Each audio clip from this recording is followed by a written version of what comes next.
முடிவில் மாற்றம் இருக்கிறதா, கூட்டணிக்கு மறுபடி போவீங்களா அப்படின்னு கேட்டால் நம்ம ஒன்றும் அக்கறையில் கேட்கல. இருந்தாலும் அந்த மாதிரி எதனா நடந்ததுன்னா நமக்கு எதனா கண்டென்ட் கிடைக்குமேன்னு கேட்குறது, அவள் தான். கூட்டணியில் யார் இருக்கிறாங்க போகிறாங்கன்றதெல்லாம் அவங்க முடிவு. நமக்கு எதனா போகிறதுக்கு சுவாரஸ்யமாக கிடைக்குமேன்னு கேட்டால்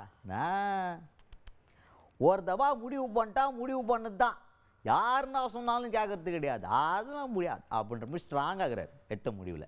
யார் இவர்? அமமுக பொதுச் செயலாளர் டிடிவி தினகரன் அவர்கள். அவர் தான் ரொம்ப கோவக்காரராக இருப்பார் போல். பாஜக கூட்டணியிலேருந்து வெளில வரன்ட்டார்.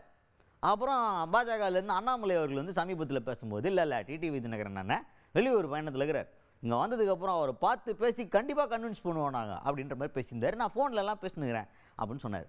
உண்மையாகவே ஃபோன்லலாம் பேசியிருக்கார் போல். ஏன்னா டிடிவி தினகரன் அவர்களும் அது ஆமாம் ஃபோன்லலாம் எங்கிட்ட பேசினார், இதை மறுபரிசீலனை பண்ணுங்கன்னு சொன்னார் அப்படின்ற மாதிரி சொன்னார்.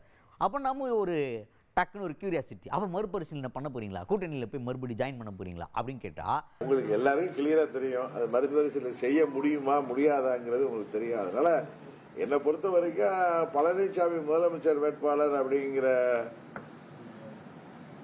ஒரு என்டிஏ கூட்டணியின் முதலமைச்சர் வேட்பாளர் என்கிற முறையில் அவர்கள் அதில் தொடர்ந்த பட்சத்தில் என்னால் அதை மறுபரிசீலனை செய்வதே முடியாது என்பது தான் உண்மை.